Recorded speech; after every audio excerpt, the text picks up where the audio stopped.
இன்றைக்கு நாம் தியானிக்க போகக்கூடிய தெய்வீக தலைப்பு இழப்புகளை ஈடுகட்டும் தேவன். The divine compensation or God of compensation. தெய்வீக முறைமையின்படி தேவன் நம்முடைய இழப்புகளை ஈடுகட்டுகிறவராயிருக்கிறார். அதனால்தான் ஆங்கிலத்திலே காட் ஆஃப் காம்பன்சேஷன் என்று சொல்லுகிறோம். இழப்புகளை ஈடுகட்டும் தேவன். இல்லாவிட்டால் அதுக்கு இன்னொரு அடையாளமாக வார்த்தை என்ன வந்தால் டிவைன் காம்பன்சேஷன்.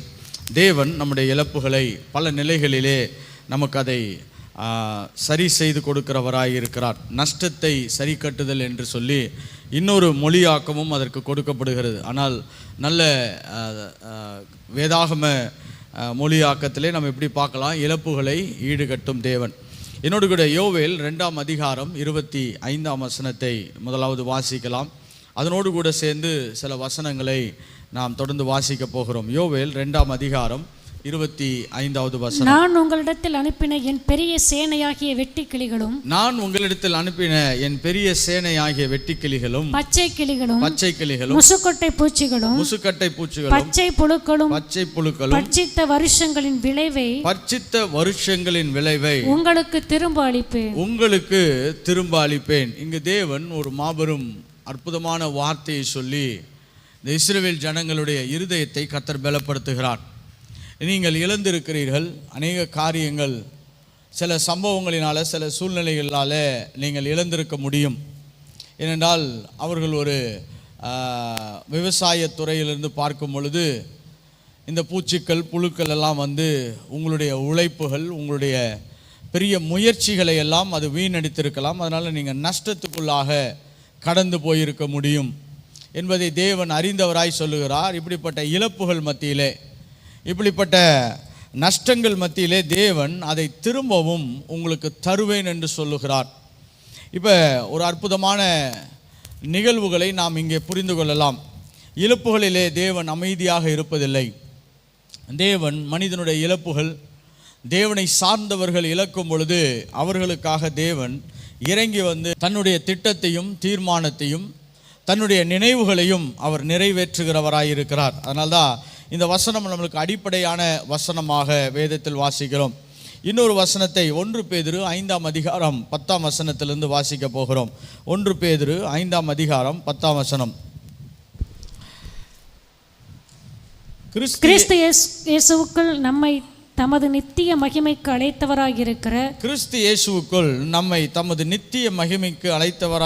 சகல கிருபையும் பொருந்திய தேவன் தாமே கொஞ்ச காலம் பாடு அனுபவிக்கிற உங்களை சீர்படுத்தி ஸ்திரப்படுத்தி பலப்படுத்தி நிலைநிறுத்துவாராக.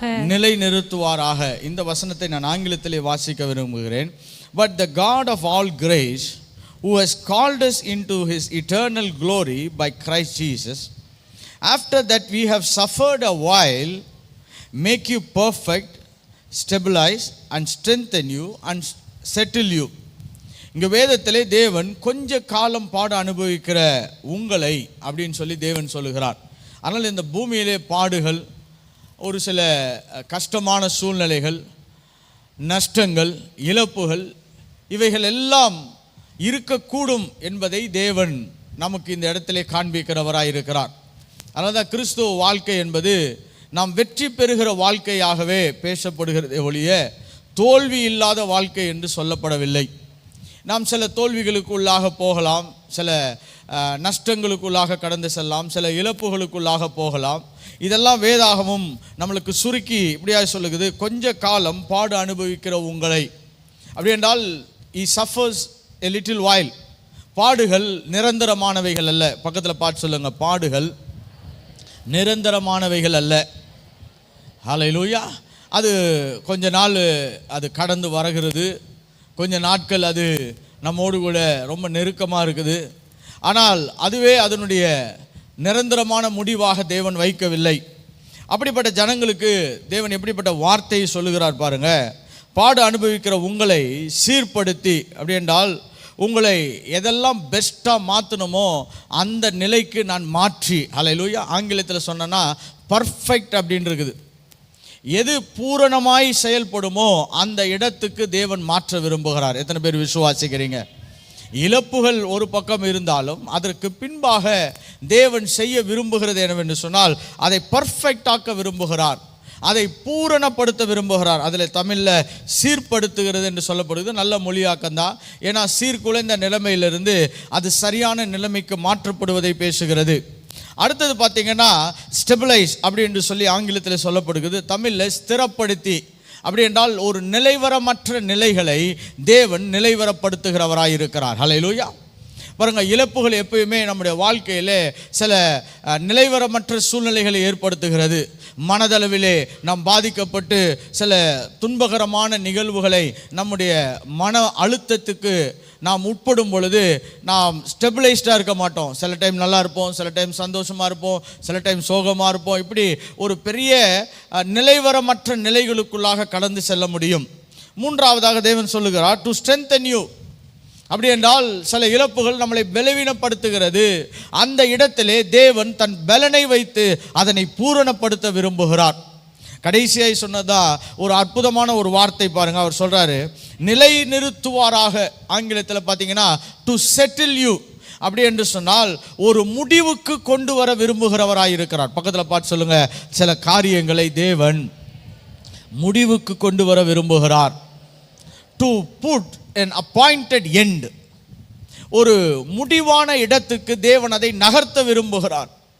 ஆனால் தான் நமக்கு யோவேலில் சொன்ன வார்த்தைகளும் சரி, 1 பேதுருவிலே தேவன் பேசின வார்த்தைகளும் சரி, ஒன்றை நமக்கு நேரடியாக கொண்டு வந்து சேர்க்கிறது. என்ன கருத்து என்று சொன்னால், இழப்புகளை தேவன் அப்படியே பார்த்து கொண்டு சும்மா இருப்பதில்லை. நம்முடைய நஷ்டங்களை பார்த்து கொண்டு தேவன் அமைதியாக இருக்க போவதில்லை. அவர் அந்த நஷ்டத்துக்கும் இழப்புகளுக்கும் ஈடுகளை தேவன் கொண்டு வருகிறவராய் இருக்கிறார். ஆனால் தான் இழப்புகளை ஈடுகட்டுகிற தேவன் என்ற தலைப்பிலே இன்றைக்கு காலையிலே உங்களோடு கூட கர்த்தருடைய வார்த்தையை நான் கொண்டு வர விரும்புகிறேன்.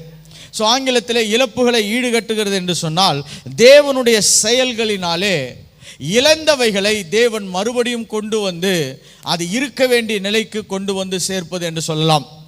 Divine compensation refers to the process by which God restores. எது இழந்திருந்ததோ அந்த நிலைமைக்கு மறுபடியும் கர்த்தர் அந்த இழப்புகளை ஈடுகட்டி அதே நிலைமைக்கு கொண்டு வந்து நிலைப்படுத்துகிறவர் என்று சொல்லுகிறது. இல்லாவிட்டால் தெய்வீக இழப்புகளை ஈடுகட்டுவது என்று சொன்னால் பெரிய பலன்களினாலே தேவன் நம்மளை நிரப்புவது. ஹல்லேலூயா. God will fill you with rewards. ஒரு பெரிய பலன், பரலோகத்தின் பலன்கள், பூமியின் பலன்களினாலே தேவன் நம்மை நிரப்புவது என்று சொல்லுகிறோம். அதனால the lost or the suffered situation, நாம் இழந்தது, நாம் வருத்தப்பட்டது, துக்கமாய் சுமந்து கொண்டிருந்தவைகளை தேவன் அந்த இடத்திலே நமக்கு ஈடுகட்ட முடியும் என்பதை வேதாகமும் காண்பிக்கக்கூடியதாக இருக்கிறது. இந்த டிவைன் காம்பன்சேஷன், இந்த தெய்வீக இழப்புகளை ஈடுபட்டுகிற தேவன் இதை செய்வதற்கான காரணம் என்னவென்று சொன்னால், நம்மேல் வைத்த அந்த தெய்வீக இரக்கம்தான் காரணம். Hallelujah. It is through divine grace, it is through divine mercy என்று சொல்லுகிறோம். இது இரக்கத்தினாலும் கிருபையினாலும் தேவன் நம்மே தம்முடைய அளவு கடந்த ஆசீர்வாதங்களை நிறைவேற்றுகிறதை குறித்து பார்க்கிறோம். இல்லை, இப்படி இன்னொரு முறையில் நான் இதை சொல்ல விரும்புகிறேன். இந்த தெய்வீக இழப்புகளின் ஈடுகட்டுகிறது என்று சொன்னால், நம்முடைய அநியாயங்களை எல்லாம் தேவன் தன்னுடைய நீதியினாலே அதை நிறைவேற்றுவதை சொல்லலாம். ஹல்லேலூயா. நம்முடைய வாழ்க்கையில் நிறைய அநியாயங்கள் நடந்திருக்கலாம். நமக்கு வரவேண்டிய நன்மைகள் வராமல் போயிருக்கலாம், நமக்கு வரவேண்டிய ஆசீர்வாதங்களை தடை செய்திருக்கலாம், இல்லாவிட்டால் இயற்கையாகவே நம்மேல் நிறைவேறப்பட வேண்டிய சில சாத்தியங்கள் எல்லாம் தடுக்கப்பட்டிருக்கலாம். Injustice might have happened in our life. நம்முடைய வாழ்க்கையிலே அநீதிகள் நிறைவேற்றப்பட்டிருக்கலாம். அந்த அநீதிகளை எல்லாம் தேவன் நீதியினால் அதை நிறைவேற்றும் பொழுது இழப்புகளை ஈடுகட்டுகிறார் என்று சொல்ல விரும்புகிறேன். இந்த காலை வேளையிலே தேவனுடைய நீதி தன்மையை குறித்து அதிகமாய் தியானிக்க போகிறோம். We are going to discuss much on the justice side of God. தேவனுடைய நீதித்துறையின் நீதி தன்மைகளை குறித்து நாம் அதிகமாக தியானிக்க போகிறோம். ஏன்னா இழப்புகள் என்பது அநேக வேளைகளிலே நம்ம இதை இயல்பாய் எடுத்துக்கொள்வோம். ஆனால் தேவனுடைய பார்வையிலே இழப்புகளை தேவன் ரொம்ப சாதாரணமாக எடுத்துக்கொள்வது கிடையாது. தேவன் எப்பயுமே இழப்புகளை அதை சரி செய்யக்கூடியவராக இருக்கிறார். இந்த பூமியிலே எந்தெந்த மாதிரியான சில சவால்கள் வந்தாலும் அவைகளை எல்லாம் தேவன் சரி செய்கிறவராகவே வேதாகம் நமக்கு காண்பிக்கிறது. இந்த தெய்வீக இழப்புகளில் தேவன் ஈடுகட்டும் பொழுது பார்த்தீங்கன்னா அது ஒரு ஆவிக்குரிய தொய்வாக கூட இருக்கலாம். You might have had a spiritual suffering, ஒரு ஆவிக்குரிய தொய்வாக இருக்கலாம். வேதம் வாசிக்க முடியாதபடி, ஜெபிக்க முடியாதபடி, தேவனை விசுவாசிக்க முடியாதபடி. பாருங்க, ஆவிக்குரிய தொய்விலேயே ரொம்ப கடினமான தொய்வு என்னவென்று சொன்னால், தேவனை விசுவாசிக்க முடியாத அளவுக்கு நம்முடைய இருதயங்கள் கனத்திருப்பதை அது ஒரு ஆவிக்குரிய சோர்வு என்று சொல்லலாம். பாருங்க, இட்ஸ் எ ஸ்பிரிச்சுவல் டிப்ரெஷன். தேவனை விசுவாசிக்க முடியாதபடி இதெல்லாம் கூட தேவன் முதலாவது சரி செய்ய விரும்புகிறவராய் இருக்கிறார். ஹல்லேலூயா. இழப்புகளை ஈடுகட்டுறதுனா உடனே காசு, பணம், நேரம் இவைகளை தான் நம்முடைய மனதிலே வரும். ஆனால் தேவனுடைய பார்வையிலே அவருக்கு கொடுக்க வேண்டிய மிக முக்கியமான இடம் என்னவென்று சொன்னால் எ ஸ்பிரிச்சுவல் ரெஸ்டோரேஷன் என்று சொல்லலாம். ஒரு ஆவிக்குரிய கனத்தையும், விசுவாசிக்க முடியாத சூழ்நிலைகளை, பலவீனமான சூழ்நிலைகளை, தேவனை நம்ப முடியாத சூழ்நிலைகளை தேவன் மாற்றி அடைத்து நம்மளை விசுவாசிக்கும்படியாய் உதவி செய்யக்கூடியவராய் இருக்கிறார். அதனால தான் அன்றைக்கு ஒரு மனிதன் வந்து இயேசுவிட்ட சொல்லும் பொழுது பாருங்க, என் அவிசுவாசம் நீங்கும்படி எனக்கு உதவி செய்யும் என்று ஜெபிக்கிறான். என்ன ஜெபிக்கிறான்? நான் விசுவாசிக்க ரெடியா இருக்கிறேன், நீ நல்லவர் தான், வல்லவர் தான், ஆனால் என்னுடைய அவிசுவாசம் நீங்கும்படி எனக்கு உதவி செய்யும். He had a spiritual declinement in his life. ஆவிக்குரிய தொய்வு. பாருங்க, சில சவால்களும் சில தொடர்ந்தேர்ச்சியான பிரச்சனைகள் வரும் பொழுது நம்முடைய விசுவாசங்கள் எல்லாம் பலவீனமாகப்படலாம். நம்ம சர்ச்சில் தான் இருப்போம், பைபிள் தான் படிப்போம், பாட்டெல்லாம் பாடுவோம், கை தட்டுவோம், ஆனால் இருதயத்திலே அந்த விசுவாசம் நிலைப்படாமல் இருக்கலாம். அதனால் தேவன் ஈடுகட்டும் பொழுது ஃபர்ஸ்ட் வந்து அவர் செய்யக்கூடிய மிகப்பெரிய விஷயம் என்னன்னா, நம்முடைய இருதயத்திலே தேவனுடைய வார்த்தையும் அவருடைய தன்மையும் அவருடைய சுபாவத்தையும் நாம் விசுவாசிக்கும்படியாய் உதவி செய்ய விரும்புகிறார். ஹல்லேலூயா. அடுத்த தெய்வீக இந்த ஈடுகட்டுதலில் பார்த்தீங்கன்னா தேவன் உறவுகளை சரி பண்ண விரும்புகிறார். ஏன்னா நம்ம எல்லாருமே இந்த பூமியிலே உறவுகளின் அடிப்படையில் தான் வாழ்கிறவர்கள். நாம் பிறக்கும் பொழுதே ஒரு தாயின் தகப்பனுடைய அந்த அன்பான உறவின் அடிப்படையிலே நாம் பிறக்கிறோம். பின்பு வளரும் பொழுது நம்ம கூட பிறந்த சக மனிதர்களோடு கூட நம்ம வாழ ஆரம்பிக்கிறோம். அது கூட பிறந்தவங்களாக இருக்கலாம், இல்லாவிட்டால் நம்ம கூட நெருங்கிய உறவின் சம்பந்தங்களாக இருக்கலாம், சில வேளை அது நண்பர்களாக இருக்கலாம். எப்படியோ ஒரு விதத்தில் நாம் உறவுகளோடு கூட தான் நாம் இந்த பூமியிலே பயணம் செய்கிறோம்.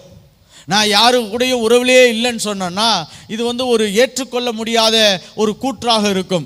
நாம் நிச்சயமாய் உறவுகளோடு தான் பூமியிலே பயணம் செய்கிறோம். இந்த உறவுகளிலோ பல இழப்புகளை நாம் சந்திக்க முடியும். சில வேளையிலே நம்மை பெற்றவர்களை நாம் அந்த ரொம்ப ஏர்லி டைம்ஸில் ரொம்ப சீக்கிரமாக அவர்களை நாம் இழந்திருக்க முடியும். சில வேளையில் நம்முடைய கூட பிறந்தவர்கள், நம்மோடு கூட வாழ்ந்தவர்கள், இவர்களெல்லாம் கூட சில வேளையில் இழந்திருக்க முடியும்.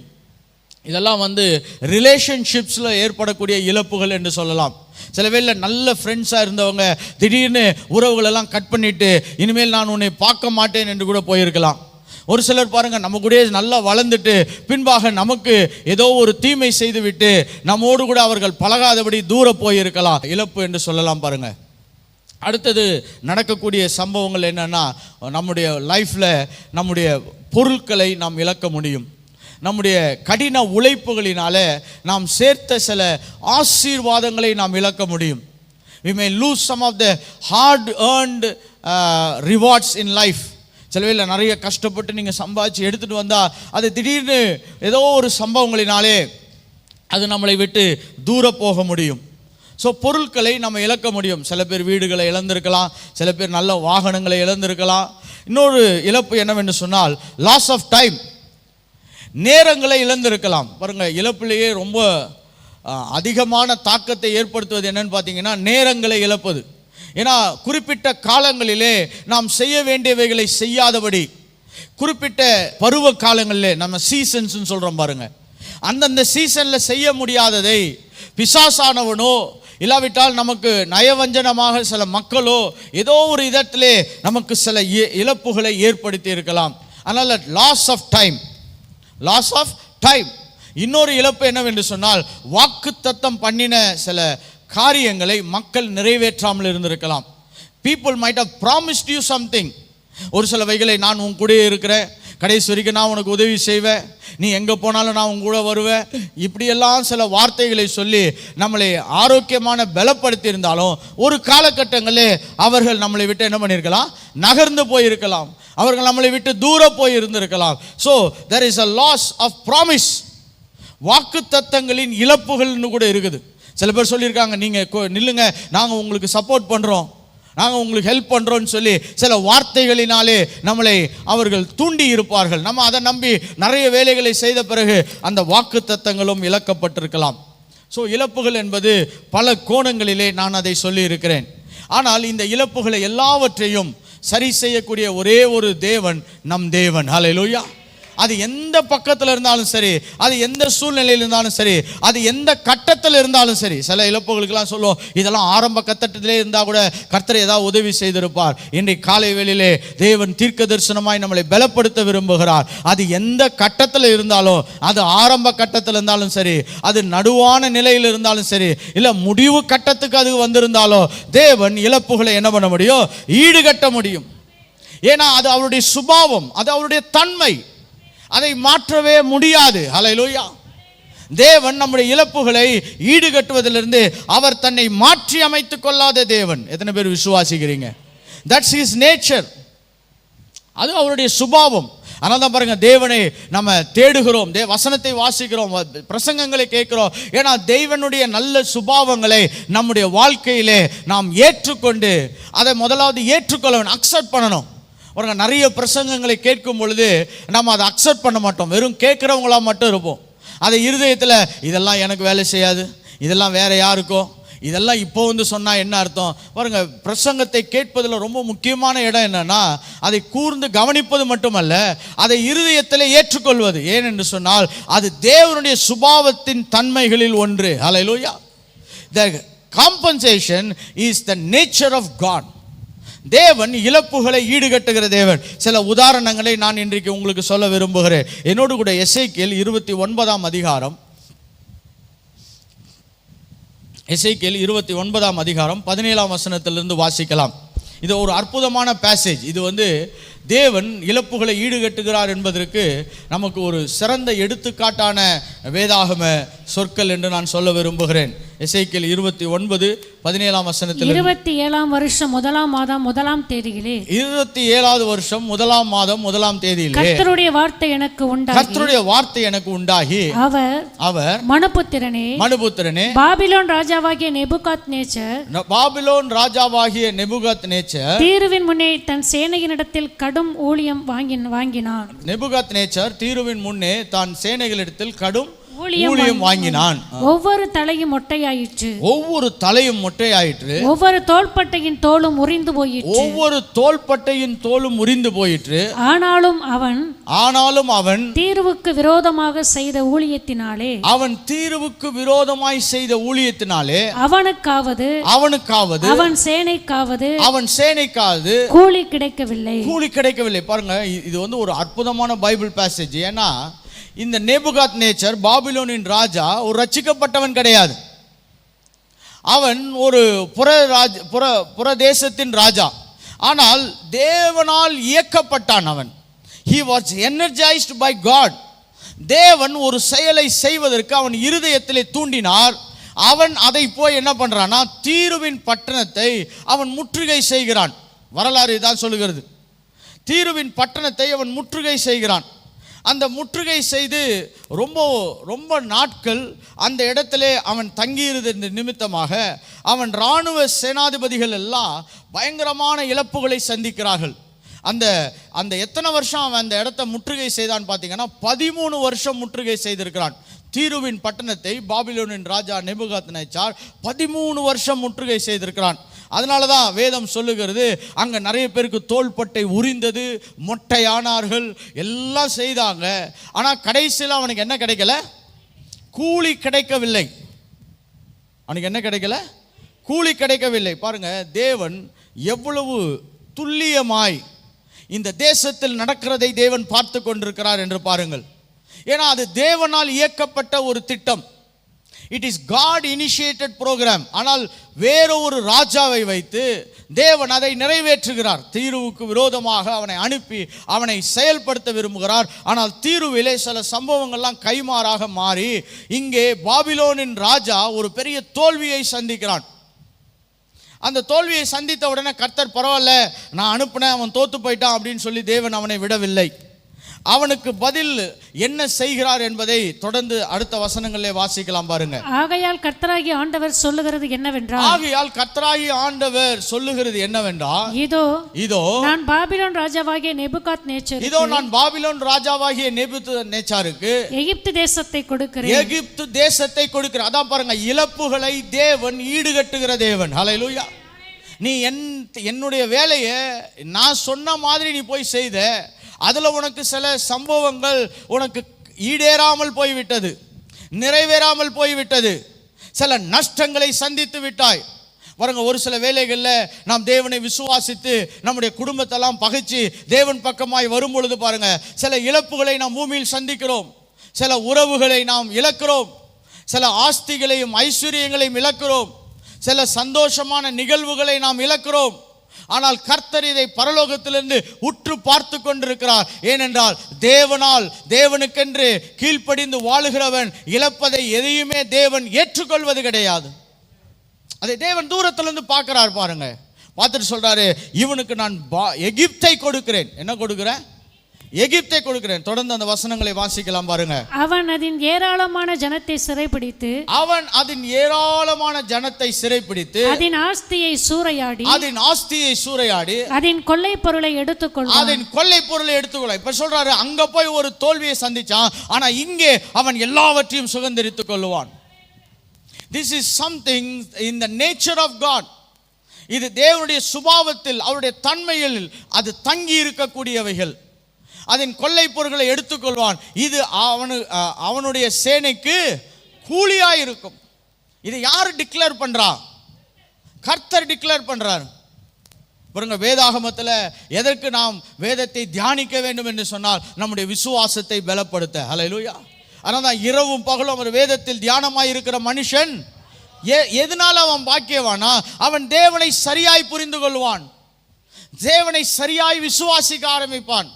பாருங்க, சில வேளைகளே நமக்கு வருகிற இழப்புகள், நம்முடைய வருகிற நஷ்டங்கள் எல்லாம் வச்சு நமக்கு சில பிசாசு மெதுவாக நம்மக்கிட்ட சொல்லுவான், உன் கர்த்தர் இப்படி தான் செய்வார், எப்படி உன் கர்த்தர் இப்படி தான் செய்வார், நீ அப்படியே தான் போயிட்டு கடைசியில் எப்படியோ அவர் கூட இருப்ப, ஆனால் நீ கஷ்டப்பட்டு தான் போவ. இப்படிலாம் சில சத்தங்களை பிசாசானவன் பேசிக்கொண்டே இருக்கலாம். நீ இந்த காலை வேளையிலே தேவன் நம்முடைய விசுவாசத்தை நிலைப்படுத்த விரும்புகிறார், அதை நிலைவரப்படுத்த விரும்புகிறார். எத்தனை பேர் நம்புறீங்க? என்னைக்கு நீங்க தேவனை சரியாய் ஏற்றுக்கொள்ளுகிறீர்களோ அதான் ஒரு அற்புதமான ஆராதனை, அதுதான் ஒரு ட்ரூ வர்ஷிப். வர்ஷிப் என்பது வெறும் பாடல்களும் கைத்தட்டுதல்களும் இசைகளும் அல்ல. ஆராதனை என்பது தேவன் யாராய் இருக்கிறார் என்பதை நான் ஏற்றுக்கொண்டு அதற்கு நான் முழு இருதயத்தோடும் தேவனை நேசிப்பது. ஹல்லேலூயா. தேவன் இழப்புகளை ஈடுகட்டுகிறவர். பக்கத்தில் பார்த்து சொல்லுங்க, இழப்புகளை ஈடுகட்டுகிற தேவன். அதான் தேவனுடைய சுபாவம், அதான் தேவனுடைய தன்மை. இதே சம்பவத்தை புதிய ஏற்பாட்டிலே சீஷர்கள் கேட்கிறார்கள். வாசிக்கலாம் என்னோடு கூட. மார்க் எழுதின சுவிசேஷம் 10ஆம் அதிகாரம் 28ஆம் வசனத்திலிருந்து 31ஆம் வசனம் வரைக்கும் வாசிக்கலாம். மார்க் 10:28 31 வரைக்கும். அப்பொழுது பேதுரு அவரை நோக்கி இதோ நாங்கள் எல்லாவற்றையும் விட்டு உம்மை பின்பற்றினோமே. பாருங்க, இங்க ஒரு பெரிய இழப்புகள் வந்தது என்று சொல்லி பேதுரு ஃபீல் பண்றான். பேதுரு அதை ஒரு ரொம்ப மன கிளேசத்திலிருந்து அவன் கர்த்தர்ட்ட கேள்வி கேட்குறான். இது ஏதோ அவர் சண்டை போட்டு உரிமை குரல் எழுப்பலை, எப்படி உண்ணாவிரத போராட்டமும் இல்லை. அவனுக்கு ஒரு இருதயத்தில் ஒரு ஒரு பெரிய சின்னதும் பெரிதும் கலந்த ஒரு பிரச்சனை இது. எப்படி சில வேளை பாருங்க, கர்த்தரை உற்சாகத்தில் ஃபாலோ பண்ணும்போது பார்த்தீங்கன்னா எல்லா இழப்புகளையும் நம்ம அதை சின்னதாக பார்ப்போம். அப்புறம் சோர்ந்து போயிட்டோன்னா எல்லா இழப்புகளையும் பெருசாக பார்ப்போம். எப்படி எல்லா இழப்புகளையும் என்ன பண்ணுவோம்? பெருசாக பார்ப்போம். சில பேர் நான் பார்த்துருக்கேன் பாருங்க, ஊழியத்தில் அப்படியே இறங்கி வேர்வை சிந்தி வேலை செய்வாங்க. நம்ம பார்த்து ரொம்ப சந்தோஷப்படுவோம். ரொம்ப சந்தோஷம் பதர், கர்த்தர் உங்களோடு இருக்கிறார் அப்படிலாம் சொல்லுவோம். அவன் சொல்லுவான், இதெல்லாம் ஒன்றும் இல்லை பாஸ்டர், இதுக்காக தான் கர்த்தர் என்னை வச்சிருக்காருன்னுவான். கொஞ்ச நாள் கழித்து பார்த்தீங்கன்னா அதே தம்பிக்கிட்ட, தம்பி இந்த மேஜையை தூக்கி இங்கே வைடான்னுவோம். அப்போ போய் வெளியில் என்ன சொல்லுவான்னா, சர்ச்சுக்கு போனால் வேலை வாங்குறாங்கன்னுவான் அதே தம்பி. நான் இதை பல நிலைகளிலே பார்த்து தான் உங்களுக்கு ஊர்ஜிதமாக சொல்கிறேன் பாருங்கள். ஏன்னா ஒரு காலத்தில் அது சின்ன பிரச்சனையாக இருந்தது. இப்போ அவன் இருதயம் தேவனோடு இல்லை, தேவ திட்டத்திலையும் இல்லை, அது ஊழியத்தில் இல்லை, சபையோடு இல்லை. அதனால் அவனுக்கு ஏதாவது ஒரு சின்ன விஷயத்த சொன்னீங்கனாலும் அது என்னவா இருக்கும், பெருசாக இருக்குது. அப்போ என்ன இங்கே பார்க்குறோன்னா, இது ரொம்ப நாளாக பேதுருக்குள்ளே இருந்திருக்குது. இப்போ பேதுருக்கு ஒரு வாய்ப்பு கிடைச்சிச்சு. நாங்கள் எல்லாவற்றையும் என்ன பண்ணோம், விட்டு உண்மை என்ன பண்ணோம், பின்பற்றினோமே. இப்போ அங்கே இருந்தால் மட்டும் இவர் முற்றிலுமாக ஜெயிச்சிருப்பாரானா அதுவும் தோல்வி தான். ஏன்னா மீன் பிடிக்க போய் ஒரு மீனும் கிடைக்காம சுற்றிட்டு கிடந்தாப்புல. இருந்தாலும் இப்போ ஒரு கவலை அவருக்கு என்ன வருதுன்னா, நாங்கள் அந்த சைடு இருந்திருந்தா நிறைய விஷயம் எங்களுக்கு என்ன பண்ணியிருக்கோம், கிடைச்சிருக்குமே. ஏன்னா இப்போ பாருங்கள், இயேசு பட்டணம் தோறும் போகிறாரு, எங்கெங்கேயோ தங்கி இருக்கிறாரு. இப்போ நாங்கள் ஒழுங்காக பிஸ்னஸ் பண்ணியிருந்தால் ஒரு சொந்த வீடு, சொந்த நிலம், ஒரு சொந்த வாய்ப்பு கிடைச்சிருக்கோம். சரியா? சில பேர் சொல்லுவாங்க, நாங்கள் சர்ச்சுக்கு வந்து ஜெபம் பண்ணோம், அதனால எங்களுக்கு என்ன உண்டாயிடுச்சு. இதெல்லாம் எப்போ வரும்னா சோர்வு நிலைகளில் தான் வரும். அப்போ சில கேள்விகள் வரும் பொழுது கர்த்தர் பாருங்கள் எவ்வளோ துல்லியமான ஒரு பதிலை அன்றைக்கு தன்னுடைய சீஷனுக்கு கர்த்தர் சொல்லுகிறார். தொடர்ந்து வாசிக்கலாம் பாருங்க. அதற்கு இயேசு பிரதியுத்தரமாக என் நிமித்தமாகவும் சுவிசேஷத்தின் நிமித்தமாகவும் வீட்டையாவது சகோதரையாவது சகோதரிகளையாவது தகப்பனையாவது தாயையாவது மனைவியையாவது பிள்ளைகளையாவது நிலங்களையாவது விட்டவன் எவனும், யாரா இருந்தாலும் சரி. This is the kingdom principles. தேவனுக்காக ஒரு மனிதன் எதை இழந்திருந்தாலும், அது எவனா இருந்தாலும், இந்த வார்த்தை வந்து பைபிளில் ரொம்ப பவர்ஃபுல்லான வேர்ட். எவனாக இருந்தாலும் அப்படின்னா என்ன அர்த்தம்னா, அவன் எந்த பின்னணி இருந்தாலும் பரவாயில்ல, படித்தவனாக இருந்தாலும் பரவாயில்ல, படிக்காதவனாக இருந்தாலும் பரவாயில்ல, அழகானவனாக இருந்தாலும் பரவாயில்ல, அழகு இல்லாதவனாக இருந்தாலும் பரவாயில்ல, அறிவானவனாக இருந்தாலும் பரவாயில்ல, அறிவு இல்லாதவனானாலும் பரவாயில்ல. எப்படி?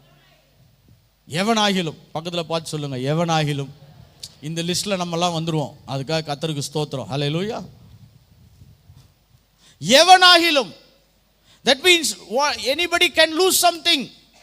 தேவனுக்காகவும் சுவிசேஷத்துக்காகவும் பாருங்க, கர்த்தருக்காக வைராக்கியமாக இருப்பதனால சில இழப்புகள் ஏற்படலாம். சில வேளையில் சொந்தக்காரன் கரெக்டாக அன்னைக்கு தான் கல்யாணம் வைப்பான், கரெக்டாக ஞாயிற்றுக்கிழமை காலையிலன்னுவான்.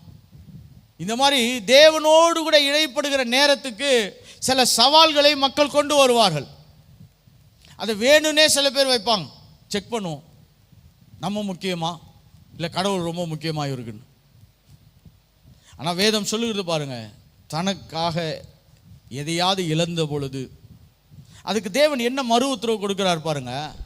அழகா அந்த வார்த்தையை அவர் நிறைவேற்றுகிறார். இழந்திருக்கலாம் என்று சொல்வது மட்டுமல்ல, இழந்தவன் எவனும் இப்பொழுது இம்மையிலே. இது ரொம்ப முக்கியமான பாயிண்ட். இது நீங்க கரெக்டா சொல்லணும்னா நோட் த பாயிண்ட். எப்படி? இது வந்து பைபிளில் நல்ல கோடு போட்டு வச்சுக்கோங்க. காம்பன்சேஷன், இழப்புகளை ஈடுகட்டுவது வெறும் பரலோகத்திலே மட்டும் நிறைவேறுவது அல்ல. நிறைய பேர் அந்த இடத்துல மட்டும் ரொம்ப சந்தோஷமா இருப்பாங்க, எல்லாமே பரலோகத்தில் கிடைக்கும். பரலோகத்தில் நிச்சயமா நம்ம நினைக்கிறத விட கூட போட்டு தான் கொடுப்பாரு கர்த்தர். எத்தனை பேர் விசுவாசிக்கிறீங்க? பரலோகத்தில் நிச்சயமாய் இதை விட பெஸ்டான காரியங்களை தேவன் நமக்கு ஆயத்தப்படுத்தி இருக்கிறார். ஆனால் இங்கே இன்னொரு வார்த்தையும் ரொம்ப அழுத்தி சொல்லுகிறார், இம்மையிலும். என்னது? எல்லாம் பக்கத்தில் பார்த்து சொல்லுங்க, இம்மையிலும். அது கூட ஒன்று சொல்றாரு, துன்பத்தோடு கூட. அப்படி என்றால் சில கஷ்டங்களோடு கூட சில விஷயம் இருக்கும். நீங்கள் வீடு கட்டும் பொழுது கொத்தனார் ஒழுங்காக வரமாட்டான், கரெக்டாக. பெயிண்ட் அடிக்கிறவன் ஒழுங்காக அடிக்க மாட்டான். இல்லை நீங்கள் கார் வாங்கின பிறகு மெக்கானிக் செட்டில் விட்டிங்கன்னா மெக்கானிக் ஒழுங்காக வேலை செய்ய மாட்டான். அதான் அந்த துன்பம். இப்படி துன்பம்னா நீங்கள் ஒவ்வொன்று முக்காடு போட்டு உட்காந்து அழுவுறது கிடையாது. இம்மையில் கொஞ்சம் துன்பங்கள் என்ன பண்ணுது இருக்குது பாருங்க. நீங்கள் எவ்வளோ தான் நல்ல வீடு கட்டினாலும் கடைசியில் கொசு வந்தது. கரெக்டாக இல்லையா? Uninvited guest. நீங்கள் எவ்வளோ நல்ல பெயிண்ட்டு, நான் இப்போல்லாம் பெயிண்ட்லாம் காஸ்ட்லியான பெயிண்ட்லாம் இருக்குது, அப்படியே மணக்குமா, பல வருஷம் அந்த சென்ட் இருக்குன்றோம். அதெல்லாம் நீங்கள் அடித்தா கூட கொசு நேராக என்ன பண்ணுது, அதுக்கு அடுத்தது வர்றது யாருன்னா இந்த பல்லி. கரெக்டாக வந்து எல்லா இடத்தையும் அழுக்கு பண்ணிட்டு போயிடும். அப்புறம் கொஞ்ச நாள் கழிச்சு அவங்க ஃப்ரெண்ட்ஸ்லாம் வருவாங்க, கருப்பாம்பூச்சி. இப்போ நீங்கள் கேட்கலாம், நான் எல்லாத்தையும் கரெக்டாக தான் செய்தேன், இதான் பாருங்கள் ஆசீர்வாதம் இந்த பூமியில் இருக்குது, அது கூட கொஞ்சம் துன்பமும் என்ன பண்ணுது கூட இருக்குது. கரெக்டாக நீங்கள் நல்ல வீடு கட்டினாலும் கரெக்டாக பூட்டணும், இல்லாட்டி எவனாவது வந்துடுவான்.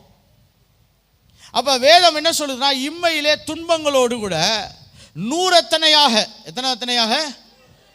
100-fold தேவன் ஞாபகப்படுத்துகிறார். பேதுருக்கு கர்த்தர் ஞாபகப்படுத்துகிறார், எப்பா நீ எனக்காக இழந்திருப்பாய் என்று சொன்னால் அதை நான் இம்மையிலே 100 வீடுகளையும் சகோதரரையும் சகோதரிகளையும் தாய்களையும் பிள்ளைகளையும் நிலங்களையும், அது மட்டும் சொல்லல, மறுமையிலே நித்திய ஜீவனையும். So the compensation is earthly and eternal.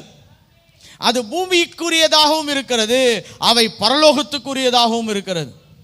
எத்தனை பேர் இதுக்கு சந்தோஷப்படுறீங்க?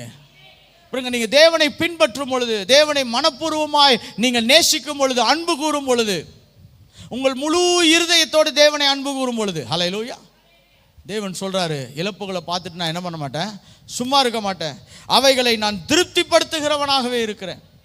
இன்னொரு பெரிய எடுத்துக்காட்டு யோபு 42 அதிகாரம் 10 12 வாசிக்கலாம் பாருங்க. இங்க பிசாசு வந்து சகல விதமான ஆசீர்வாதங்களையும் யோபுவின் வாழ்க்கையிலிருந்து அதை சுரண்டி போடுகிறான்.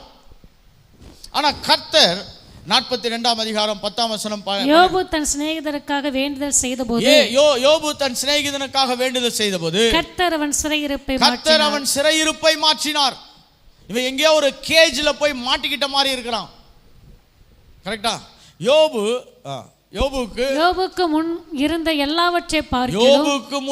எல்லாவற்றை பார்க்கிலும் இரட்டத்தனையாய் கர்த்தர் அவனுக்கு இரட்டத்தனையாய் யார் கொடுத்தா? நீங்க யோபு 1 அதிகாரம் போய் பார்த்தீங்கன்னா பிசாசு எடுத்தான். ஆனால் இங்கே கர்த்தர் என்ன பண்றாரு? கொடுக்கிறார். The compensation comes from God.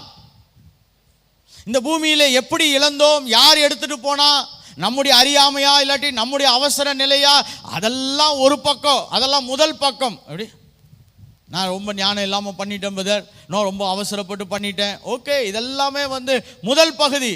ஆனால் தேவனுடைய 2வது பகுதி ஒன்று இருக்கிறது, அது தேவன் தன்னை நிரூபிக்கிற பகுதி. அவர் சொல்றார், யோபுக்கு கர்த்தர் 2 கொடுத்தாராம். இன்னொரு வேதத்தில் இன்னொரு சம்பவத்தை காண்பிக்க விரும்புகிறேன். நம்முடைய விசுவாசத்தை தேவன் நிலைப்படுத்த விரும்புகிறார். என்னோடு கூட ரூத் 4 அதிகாரம் 13 வாசிக்கலாம் பாருங்க. ரூத் 4 அதிகாரம் 13. போவாஸ் ரூத்தை விவாகம் பண்ணினான். அவள் அவனுக்கு மனைவியானாள். அவன் அவளிடத்தில் பிரவேசித்த பொழுது அவள் கற்பம் தரித்து ஒரு ஆண் பிள்ளையை பெற கர்த்தர் அனுக்கிரகம் பண்ணினார். அப்பொழுது ஸ்திரீகள் நகோமியை பார்த்து, பிள்ளை பெத்தது யாரு? ரூத். ஆனா நவோமியை பார்த்து பேசுறாங்க. ஏன்னா சகலவற்றையும் இழந்ததுல முதல் தரத்தில் இருக்கிறது நவோமி. கணவனை இழந்தார், பிள்ளைகளை இழந்தாள், அவ எல்லாவற்றையும் இழந்திருக்கிறாள். அதனால்தான் இந்த இடத்துல நவோமியை பார்த்து அப்படின்னு சொல்லியிருக்குது. சில வேளையில பாருங்க, நம்ம பிள்ளைகளினாலே இல்லாவிட்டால் நம்ம கூட வேலை செய்தவர்களினாலே, நம்முடைய நண்பர்களினாலே சில இழப்புகளை நாம் சம்பாதித்திருந்திருக்கலாம். we might have incurred loss due to various reasons. சில பேரை நம்ம நம்பி நம்ம வேலையெல்லாம் கொடுத்துருப்போம், அவங்க செய்த அஜாக்கிரதையான காரியங்கள்னால நாம் பெரிய இழப்புகளை சந்தித்திருப்போம். நான் அப்படிப்பட்ட சில தொழில் அதிபர்களெல்லாம் பார்த்துருக்கேன். நம்பி கொடுத்துட்டேன் பதர், இப்போ பல லட்சங்கள் கோடிகளில் லாஸ் ஆயிடுச்சு. இப்படி சில வேளையில் கூட இருந்த சூழ்நிலைகள், கூட இருந்தவர்கள், பிறந்தவர்கள், இல்லாவிட்டால் பழகினவர்களால் ஏதோ ஒன்று நடந்திருந்தாலோ, ஆனால் இங்கே வாழ்த்தப்படுகிறவர் யார்? இழந்ததிலே ரொம்ப அதிகமாக இழந்தவள் நவோமி. ஓகே, அந்த நவோமியை பார்த்து என்ன சொல்றாங்க பாருங்க, வாசிக்கலாம். சுதந்திரவாளி அற்று போகாதபடிக்கு இன்று உனக்கு தயை செய்த கர்த்தருக்கு ஸ்தோத்திரம். உன்னுடைய வாழ்க்கையில உன்னுடைய சந்ததி முடிஞ்சு போயிடுச்சுன்ற நிலைமையில் இருந்த உனக்கு தேவன் தயை செய்தார். இழப்புகளை ஈடுகட்டுகிற தேவன். எத்தனை பேர் விசுவாசிக்கிறீங்க? சில இதெல்லாம் உங்கள் லைஃப்பில் முடிஞ்சிச்சு, எங்கள் ஃபேமிலியிலே வராது, எங்கள் ஃபேமிலிக்கே இது ஒத்து வராது, எங்கள் ஃபேமிலியில் யாருமே படித்து இது வரைக்கும் பாஸ் ஆனது கிடையாது, எங்கள் ஃபேமிலியில் யாருமே தொழில் தொடங்கி இது வரைக்கும் ஜெயித்தது கிடையாது, இப்படிப்பட்ட இழப்புகள், ஒரு சந்ததியினால் வரக்கூடிய சில இழப்புகளை தேவன் சரி செய்ய வல்லவராய் இருக்கிறார். தொடர்ந்து அந்த வசனத்தை வாசிக்கலாம் பாருங்க. எப்படி சொல்லி வாழ்த்துறாங்க பாருங்க. கர்த்தருக்கு ஸ்தோத்திரம். அவன் பேர் இஸ்ரவேலிலே பிரபலமாக கடவது. அவன் பேர் இஸ்ரவேலிலே பிரபலமாக கடவது. நவோமியின் பேர் நஷ்டத்துக்கு பிரபலமானது. ஆனால் உனக்கு பிறந்த உன்னுடைய பேரப்பிள்ளை என்ன ஆக போகிறது? இஸ்ரவேலிலே பிரபலமாக கடவது. எத்தனை பேர் நம்புறீங்க? கர்த்தர் உங்கள் சந்ததியிலே சில பிரபலங்களை ஏற்படுத்துவாராக. நீங்கள் இந்த ஊர்லேயே யாருமே நம்மளை மதிக்கலை, யாருமே நம்மளை ஏற்றுக்கலை, யாருமே நம்மளை ரொம்ப கனப்படுத்தலை. உங்கள் சந்ததிகளிலே சில பிரபலங்களை தேவன் கொண்டு வர முடியும். எப்படி வாழ்த்துறாங்க பாருங்கள். உண்மையாகவே ஒரு நல்ல மனசு இருந்தால் தான் இப்படிலாம் வாழ்த்த முடியும். ஏன்னா இவங்க நவோமியினுடைய இழப்பை பார்த்தவர்கள். ஆனால் இப்பொழுது தேவன் ஈடுகட்டுகிறதையும் அவர்கள் பார்த்து அவர்கள் மனம் பூரிக்கிறது. இந்த காலை வேளையிலே கர்த்தருடைய வார்த்தையை இந்த சபையின் மீது நான் கட்டவிழ்க்க விரும்புகிறேன். இழப்புகளை ஈடுகட்டுகிற தேவன். உங்களுடைய லைஃப்பில் எங்கெங்கெல்லாம் இழந்தீங்களோ அங்கெல்லாம் நீங்கள் இன்னிலிருந்து ஜெபம் பண்ண ஆரம்பிக்கணும். அதெல்லாம் அப்படியே வீணாக போக போகிறதில்ல, அதெல்லாம் அப்படியே மறைந்து போவதில்லை. உங்கள் பிள்ளைகள் மேலே, உங்கள் சந்ததிகள் மேலே, உங்களுடைய தொழில் மேலே, உங்களுடைய வீடுகள் மேலே, உங்களுடைய சொத்துக்கள் மேலே, உங்களுடைய பொருட்கள் மேலே, உங்களுடைய ஆரோக்கியத்தின் மேலே எல்லா இழப்புகளையும் தேவன் ஈடுகட்ட முடியும். That's God's plan. தேவனுடைய பிரம்மாண்ட திட்டம் பாருங்க. தேவனுடைய பிரம்மாண்ட திட்டம். இப்போ தேவன் இழப்புகளை ஈடுகட்டுகிற அந்த நிலைகளை சற்று நான் விவரிக்க விரும்புகிறேன்.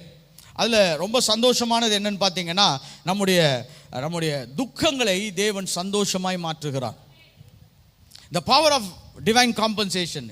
இந்த தேவன் இழப்புகளை ஈடுகட்டும் பொழுது என்ன நடக்குதுன்னு பார்த்தீங்கன்னா, ஒரு பெரிய சந்தோஷம் நமக்குள்ளாய் உண்டாகிறது. சங்கீதம் 30ஆம் அதிகாரம் 5ஆம் வசனத்தை வாசிக்கலாம். சங்கீதம் 30:5. ஓகே. அவருடைய கோபம் ஒரு நிமிஷம், அவருடைய கோபம் ஒரு நிமிஷம், அவருடைய தயவோ நீடிய வாழ்வு. அவருடைய தயவோ என்னது? நீடிய வாழ்வு. சாயங்காலத்தில் அழுகை தங்கும், சாயங்காலத்தில் அழுகை தங்கும். விடிய காலத்திலே களிப்பு உண்டாகும். விடிய காலத்திலே என்ன உண்டாகும்? களிப்பு உண்டாகும். There is a God who can change everything in a moment of time. ஒரே நாளிலே தேவன் சகலவற்றையும் மாற்றி அமைக்க முடியும். அதனால தான் அவர் சொல்றாரு, சாயங்காலத்தில் அழுகை தங்கலாம், ஆனால் விடிய காலத்தில் என்ன உண்டாகும் பாருங்க. இருளிலே நம்ம நினைக்கிறோம் எல்லாம் யாருமே வேலை செய்யலைன்னு. ஆனால் தேவன் சொல்றார், அந்த டைமில் நான் வேலை செய்ய முடியும். ஏன்னா நைட்டில் போய் நம்ம ரொம்ப பெரிய வேலையெல்லாம் செய்ய முடியாது. அவர் சொல்றாரு, நீ நைட் அழுதியா, சாயங்காலம் அழுதியா, காலையில் நான் மாற்றத்தை ஏற்படுத்த முடியும். God can give us a joy in our life. இந்த காலை வேளையில சொல்ற பாருங்க, கர்த்தர் நம்முடைய இருதயங்களை களிப்பு உண்டாக்க முடியும். ஏன்னா இழப்புகளை ஈடுகட்டுகிற தேவன் அவர் நம்மோடு கூட இருக்கிறார். அவர் சகலத்தையும் மாற்றி அமைக்கிறவர் நம்மோடு கூட இருக்கிறார். அதனால தான் இதை எப்படி நாம் செயல்படுத்த முடியும் என்று நான் சற்று சொல்ல விரும்புகிறேன். how to fix ourselves or how to align ourselves into this divine project. இந்த தேவன் இழப்புகளை ஈடுகட்டும் பொழுது நாம் எப்படி நம்மளை ஈடுபடுத்திக் கொள்ளலாம் என்றால், முதலாவது அவருடைய வார்த்தையை விசுவாசிக்க ஆரம்பியுங்கள். Faith in God's promises. எபிரேயர் 11ஆம் அதிகாரம் 6ஆம் வசனம் நம்மளுக்கு இதை சொல்லுகிறது. நீங்கள் விசுவாசம் இல்லாமல் தேவனிடத்தில் ஒன்றையும் என்ன பண்ண முடியாது? பெற முடியாது. நம்மளுடைய பெரிய போராட்டமே விசுவாசத்துக்கு தான். இப்போ வசனத்தை கேட்கும் பொழுது, பிரசங்கத்தை கேட்கும் பொழுது, ஆமாம் கர்த்தர் செய்வார் பிரதர், ஆமேன் அல்லேலூயா என்று சொல்லுகிறவர்கள் இங்கிருந்து வீட்டுக்கு போன உடனே, அப்போ நல்லா இருந்துச்சு, இப்போ ஒரு மாதிரி இருக்குது, இதெல்லாம் நமக்கு நடக்குமா? பாருங்க, இப்போ என்ன போராட்டம் வருது? விசுவாச போராட்டம். ஏன்னா விதைத்த உடனே அந்த பறவை அந்த விதையை எடுத்துட்டு போறதுல ரொம்ப டெக்னிக்கலாக இருக்குதான். கரெக்டா? இது இயேசு சொன்ன ஓமை. விதைத்த உடனே பறவை என்ன பண்ணுதான்? எடுத்துட்டு போகுது. நீங்க நமக்கு அதுதான் பெரிய போராட்டம் பாருங்க. பிரசங்கிக்கும் பொழுது அப்படியே விசுவாசம் நிறைந்து பிரசங்கிக்கலாம். பிரசங்கத்தை கேட்கும் பொழுது விசுவாசித்து கேட்கலாம். இல்லாட்டி ஒரு நாள் 2 நாள் அந்த பிரசங்கத்திலே நம்ம அப்படியே நம்மளை இணைத்து கொள்ளலாம். ஆனால் அதுக்கப்புறம் என்ன ஆகுனா, கொஞ்சம் கொஞ்சமாக அந்த வாக்கு தத்தங்களை நம்ம என்ன பண்ணுறோம், அது அப்படியே ஸ்லோ ஆகுது. அப்போ தான் இந்த எபிரேயர் 11ஆம் அதிகாரம் 6ஆம் வசனத்தை நீங்கள் இடைவிடாமல் தியானிக்க அழைக்கிறோம். என்னவென்று சொன்னால், God has the ability. God has the ability. தேவனுக்கு அந்த ஆற்றல் இருக்கிறது. எபிரேயர் 11:6 வாசிக்கலாம் பாருங்க. விசுவாசம் இல்லாமல் தேவனுக்கு பிரியமாய் இருப்பது கூடாத காரியம். ஏனென்றால் தேவனிடத்தில் சேருகிறவன் அவர் உண்டென்றும், தேவனிடத்தில் சேருகிறவன் அவர் உண்டென்றும். முதலாவது for he is there. அடுத்தது அவர் தம்மை தேடுகிறவர்களுக்கு பலன் அளிக்கிறவர் என்று என்ன பண்ணணும்? விசுவாசிக்க வேண்டும். நான் தேவனை தேடுறேன் பதர், அது நிச்சயமா என்னுடைய இழப்புகளை என்ன பண்ணுவாரு? தேவன் ஈடுகட்டுவார். That's the power of believing. நம்பிக்கையின் வல்லமை, அவற்றை ஆற்றல் என்று சொல்லலாம். இரண்டாவது, நாம் பொறுமையோடு காத்திருக்க அழைக்கப்பட்டிருக்கிறோம். நிறைய வாக்கு தத்தங்களை பெற்ற பிறகு பார்த்தீங்கன்னா தேவன் நம்மளை கொஞ்ச நாளுக்கு அதை நம்ம விசுவாசித்து காத்திருக்கும்படியாக அழைக்கிறார். It's a project of God. இது தேவன் ஏற்படுத்தின திட்டம். ஆபிரகாமை கூப்பிட்டு உன்னை ஆசீர்வதிப்பேன் சொன்ன உடனே அவனுக்கு குழந்தை வந்து பிறக்கல. he waited for 25 years. ஏன்னா அந்த வாக்கு தத்தத்தை அவன் ஆழமாய் நம்புகிறான், விசுவாசிக்கிறான் என்பதுக்கு அடையாளமே என்னன்னா காத்திருப்பது தான். நம்புகிறான் என்பதுக்கு அடையாளம் என்னது? காத்திருப்பது. ஸோ நீங்கள் காத்திருக்கும் பொழுது தேவன் சொல்கிறாரு, ஓ இவனை நான் செக் பண்ணுறேன், ஆனால் இது கரெக்டாக தான் இருக்குது, இந்த வாக்கு தத்தங்கள் நிறைவேறட்டும் என்று சொல்லி தேவன் நம் மீது அவருடைய ஆசீர்வாதங்களை வெளிப்படுத்த விரும்புகிறான். ஸோ வெயிட்டிங் அண்ட் ப்ரிசர்வேஷன் என்று சொல்லுகிறோம். காத்திருக்கிறது. இன்னைக்கு நம்மளுக்கு எல்லாருக்கும் இருக்கிற பெரிய சவாலே என்னன்னா, அன்னைக்கு ஆபிரகாமுக்கு இருந்த அதே சவால் தான். குழந்தை கொடுக்குறேன்னு சொன்னா காத்திருக்காம இஸ்மவேலை பெற்றெடுப்பது. எப்படி அவசரமாக நம்ம ஒரு ப்ராஜெக்ட் வழியாக என்ன பண்ணுறது? கர்த்தர் உடனே கீழாக்காமல் மேலாக்குவார்னா உடனே நம்மளே ஏணி போட்டு ஏறிடுறது. அவர் ஏற்றி விடுற வரைக்கும் என்ன பண்ணணும்? காத்திருக்கணும். உன் பிள்ளைகளுக்கு நல்ல சூழ்நிலைகள் நான் ஏற்படுத்தணும்னா உடனே நம்மளே ஒரு சூழ்நிலையை ஏற்படுத்திடக்கூடாது. தேவன் ஏற்படுத்துவதற்கு நாம் காத்திருக்க அழைக்கப்படுகிறோம். சிலவேளை இந்த விசுவாசத்துக்கு நிறைய எதிர்மறையான கருத்துக்கள் எல்லாம் நம்ம இருதயத்தில் தங்கி இருக்கலாம். என்னன்னா God helps those who help themselves அப்படின்வாங்க. இது ஒரு பழமொழி மாதிரி. யார் தனக்கு உதவி செய்துக்கிறானோ அவனுக்கு தான் கர்த்தர் உதவி செய்வார். ஆனால் பைபிள் மாற்றி சொல்லுகிறது, கர்த்தருக்கு காத்திருக்கிறவர்கள் பலனடைந்து. யார் பலனடைவா? காத்திருக்கிற. உனக்கு நீனே ஏதாவது ஒரு சுய பலனிலே கடந்து செல்லாதபடி நீ தேவனுக்காய் காத்திருக்கும் பொழுது த்ரூ பேஷன்ஸ். ரோமர் 5ஆம் அதிகாரம் 3ஆம் வசனத்திலிருந்து 5ஆம் வசனத்தை வாசிக்கலாம் பாருங்க. ரோமர் 5. ஓகே. அது மாத்திரமல்ல உபத்திரவம் பொறுமையையும், பொறுமை பரீட்சையையும், பரீட்சை நம்பிக்கையும் உண்டாக்குகிறது என்று அறிந்து, நாங்கள் அறிந்து உபத்திரவங்களிலேயும் மேன்மை பாராட்டு. இவ்வளவு பிரச்சனை வந்தாலும் நாங்கள் அமைதியா இருக்கிறோம். ஏன்னா எங்களுக்கு பின்னாடி ஒரு தேவனுடைய திட்டம் இயங்கி கொண்டிருக்கிறது. அவர் எல்லா இழப்புகளையும் என்ன பண்ண முடியும்? அதை சீர்படுத்த முடியும், அதை ஸ்திரப்படுத்த முடியும். நம்மளே உற்சாக மிகுதியினால, ஆர்வ கோளாறுனால, சுய பலத்தினாலே போய் அவைகளை நாங்கள் சரி செய்ய விரும்பவில்லை. The second thing is being patient with God. மூன்றாவது, கர்த்தருடைய வார்த்தைக்கு கீழ்ப்படிவது. மூன்றாவது என்னது? கர்த்தருடைய வார்த்தைக்கு கீழ்ப்படிவது. பாருங்க, நம்ம இந்த பூமியில நம்மளால எல்லாவற்றையும் நிறைவேற்ற முடியாட்டியும் நம்மளால நிறைவேற்ற முடிந்த ஒரே ஒரு விஷயம் என்னன்னா கர்த்தருடைய வார்த்தைக்கு கீழ்ப்படிவது. என்னோடு கூட உபாகமம் 28ஆம் அதிகாரம் 1ஆம் வசனத்தை வாசிக்கலாம். உபாகமம் 28ஆம் அதிகாரம் 1வது வசனம். இன்று நான் உனக்கு விதிக்கிற உன் தேவனாகிய கர்த்தருடைய கட்டளைகளின் படியெல்லாம் செய்ய, இன்று நான் உனக்கு விதிக்கிற தேவனாகிய கர்த்தருடைய கட்டளைகளின் படியெல்லாம் செய்ய நீ கவனமாய் இருக்கும்படிக்கு அவர் சத்தத்திற்கு உண்மையாய் செவி கொடுப்பாயாகில் உன் தேவனாகிய கர்த்தர் பூமியில் உள்ள சகல ஜாதிகளிலும் உன்னை மேன்மையாக வைப்பார். It is absolute obedience. இப்போ இன்னைக்கு அநேக வேலைகளில் பாருங்க, நம்ம நிறைய தேவனோடு கூட பழகின பிறகு கூட அந்த கீழ்ப்படிதலிலே சில குளறுபடிகள் இருக்கிறது. நீ கவனிப்பாயாகில், எதை அவர் சொல்றதை நீ கரெக்டாக கேட்டு அப்போ நீ செய்தனா இந்த சகல தேசங்களில் நான் என்ன பண்ணுவேன்? உன்னை மேன்மையாக வைப்பேன். It's in the obedience that we see nature of God manifesting. தேவன் சுபாவம் அவர் தான் நல்லவருங்க, அவரால் எல்லாம் செய்ய முடியும்னு சொல்லிட்டு நம்ம இஷ்டத்துக்கு ஏதாவது செய்தோம்னா அவர் தன்னுடைய காரியங்களை என்ன பண்ண முடியாது, நிறைவேற்ற முடியாது. நாம் அவருக்கு கீழ்ப்படியும் பொழுது பாருங்க தெய்வீக காரியங்கள் நிறைவேற்றப்படுகிறது. கடைசியாக ஒன்றை சொல்ல விரும்புகிறேன், நாம் கடந்த கால வருத்தங்களை விட்டொழிய வேண்டும். You have to let go of your past hurts. How to align yourself with His divine compensation. இந்த தெய்வீக திட்டத்திலே, தேவன் இழப்புகளை ஈடுகட்டுகிற திட்டத்தில் எப்படி கலந்துக்க முடியும்னா, முதலாவது உங்களுடைய விசுவாசத்தை பலப்படுத்துங்கள், பொறுமையாக இருங்கள், கீழ்ப்படியுங்கள். நான்காவது உங்களுடைய பழையவைகளை விட்டொழியுங்கள்.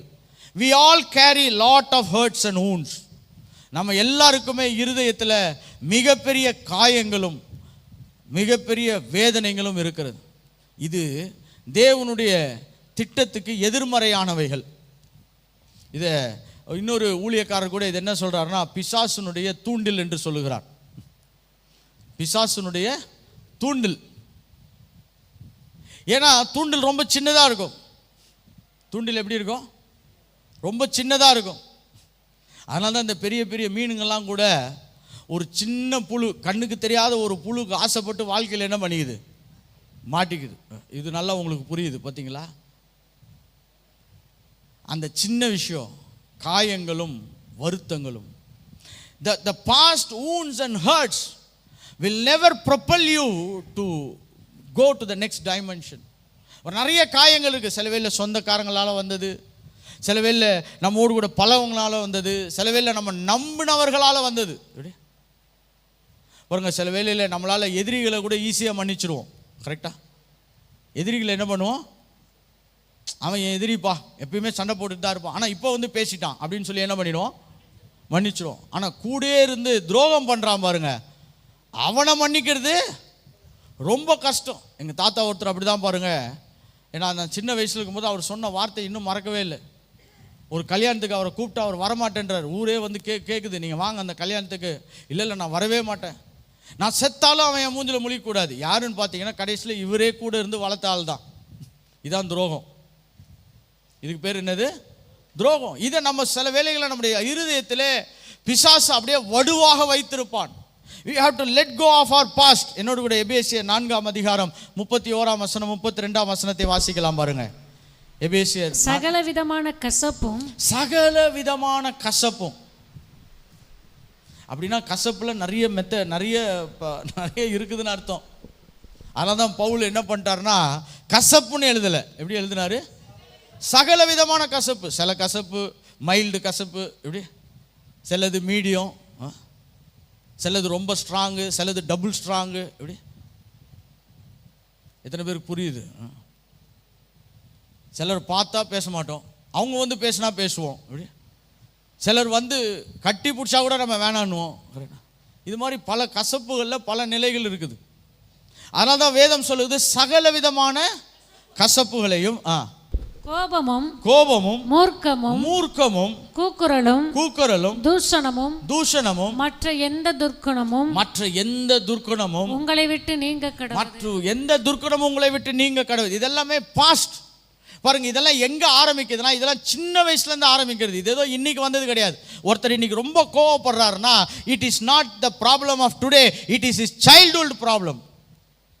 நான் சைக்காலஜி படிச்சுட்டு சொல்றேன் பாருங்க. ஒரு மனிதன் இன்றைக்கு அவன் சில விதங்களில் நடக்கிறதுக்கு காரணம் என்னவென்று சொன்னால் அவனுக்கு இளம் வயதிலே ஏற்பட்ட பாதிப்புகள் தான். எப்போ ஏற்பட்ட பாதிப்பு? இளம் வயதில். பாருங்க, கல்யாணம் ஆகும் பொழுது மேலோட்டமாக பார்த்தீங்கன்னா எல்லாமே கரெக்டாக இருக்கும். கல்யாணம் ஆகி முடித்த உடனே ஒரே கொந்தளிப்பாக இருக்கும், கடல் குமுறுகிற மாதிரி இருக்கும்.